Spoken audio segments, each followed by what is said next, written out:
नमस्कार मंडळी. जर आपल्या घरात जर आपल्याला निगेटिव्हिटी वाटली, चिडचिडपणा वाटला किंवा अगदीच मन नाराज होतंय असं वाटलं, तर आपण काय करतो? आपण आपलं घर डिक्लटर करतो.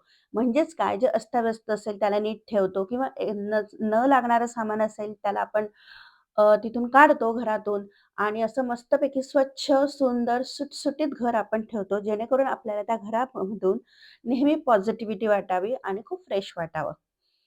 तसंच आजकाल सगळ्यात महत्त्वाचा आयुष्याचा घटक झालेला आहे तो म्हणजे हा आपला मोबाईल.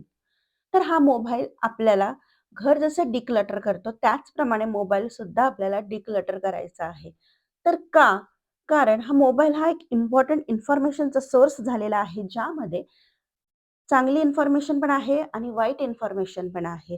तर असं सगळं ह्यामध्ये आहे आणि आपण जे काही मोबाईलमध्ये ठेवतोय, जे काही आपण मोबाईल फोनमध्ये स्टोअर करतोय, त्याची एनर्जी आपल्यामध्ये नोइंगली अननोइंगली येत असते.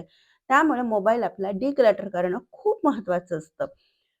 त्यामुळे काय होईल, तर आपली जी मोबाईलमधली जी स्पेस असते ती वाचेल. अ, अगदीच विनाकारण तो मेमरी फुल होणार नाही त्याची. त्याचप्रमाणे आपल्याला महत्त्वाच्या गोष्टींसाठीच आपल्याला मोबाईल वापरायचा आहे. त्यामुळे तो कसा सुटसुटीत दिसेल.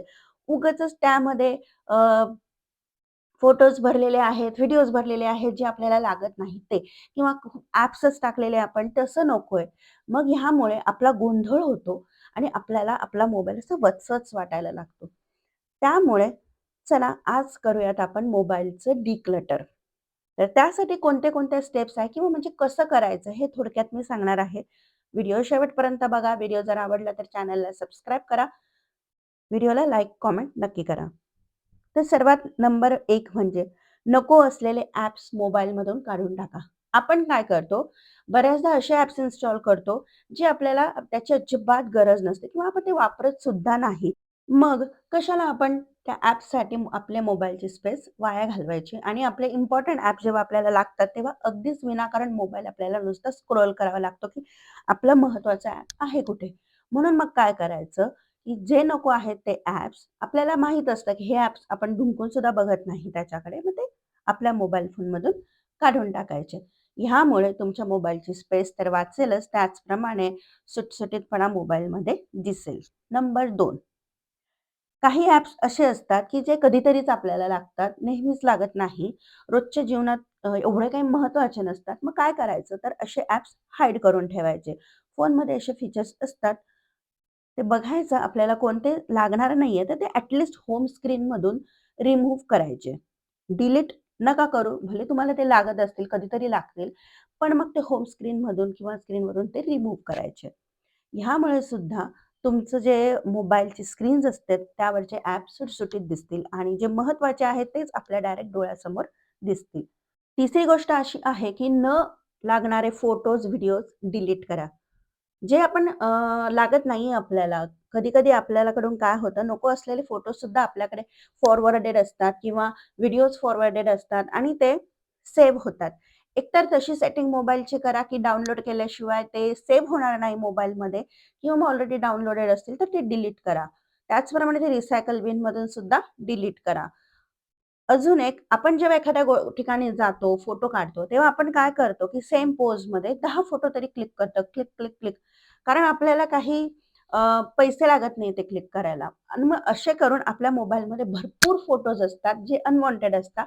ते आपण डिलीट केले पाहिजे. त्यामुळे आपला मोबाईल हा क्लटर फ्री राहील. चौथा पॉइंट आहे, होम स्क्रीन जी असते आपली, ती मोबाईलची मेन स्क्रीन असते. ती आपण कशी सुटसुटीत ठेवली पाहिजे. कारण मोबाईल दरवेळेसच आपण ओपन केल्यावर काही आपल्याला अर्जंट गोष्टी लागत असतात, तर त्या समोर आपल्याला दिसल्या पाहिजे, होम स्क्रीनवर दिसल्या पाहिजे. जसं की अलार्म असेल किंवा मग क्लॉक असेल किंवा अजून काही तुमचं इम्पोर्टंट मेसेंजर असेल, हे तुम्हाला नेहमी लागतात ह्या गोष्टी. आजकाल WhatsApp आपल्याला नेहमी लागतं. तर ह्या गोष्टी होम स्क्रीनवर ठेवा, ज्यामुळे तुम्हाला कंटिन्यू मोबाईल तो स्क्रोल करायची गरज पडणार नाही. आणि तुम्ही कॅटेगरी वाईज तुमचे ॲप्स डिव्हाईड पण करू शकता आणि एका ग्रुपमध्ये सुद्धा ते सॉर्ट करून ठेवू शकतात आणि त्या फोल्डरला तुम्ही नाव देऊ शकतात.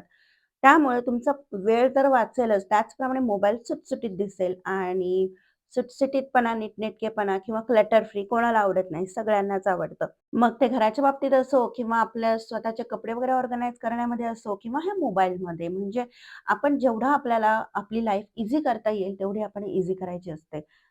ज्यामुळे आपण निगेटिव्हिटीपासून दूर राहू.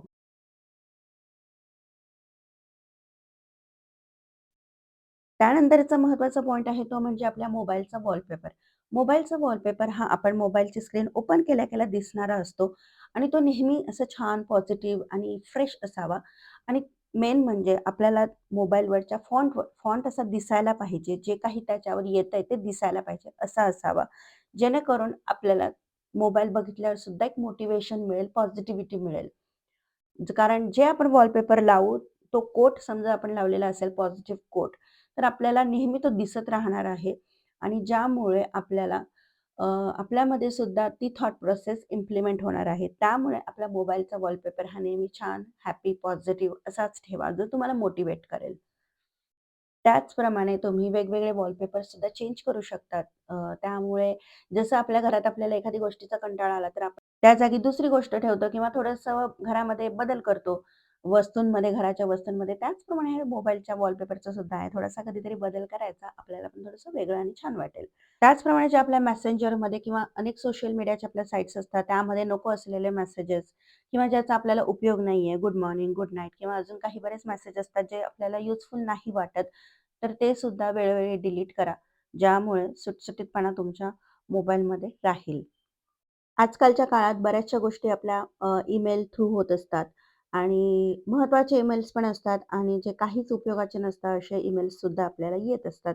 तेव्हा ते पण वेळोवेळी डिलीट करत जा. जे आपल्याला ईमेल्स लागणार नाहीये, जे महत्त्वाचे नाही आहेत अ, किंवा ते काही स्पॅम्स असतात ते डिलीट करत जा आणि ते डिलीट केल्यानंतर ट्रॅशमधून सुद्धा ते डिलीट करत जा. त्यामुळे स्पेस वाचते आणि जे महत्त्वाचे ईमेल्स असतात ते आपल्याला झटपट डोळ्यासमोर दिसतात. तर हे असे काही पॉइंट्स होते मोबाईल डिक्लटरचे. तुम्हाला कसे वाटले कमेंट करून सांगा आणि अजून काही पॉइंट्स याच्यामध्ये राहिले असतील जे तुम्हाला वाटतात, की हे पण महत्त्वाचे आहे, तर ते पण तुम्ही कमेंट्स करून सांगू शकतात. तेव्हा पुन्हा भेटूयात नवीन एका व्हिडिओमध्ये. तोपर्यंत स्वस्त राहा, मस्त राहा आणि स्वतःची काळजी घ्या. त्याचप्रमाणे आपल्या ज्या वस्तू असतात त्या जेवढ्या शक्य होतील तेवढ्या सुटसुटीत ठेवा आणि लागतील तेवढ्याच ठेवा, ज्यामुळे तुमचं आयुष्य हे सुखी आणि ईझी होणार आहे.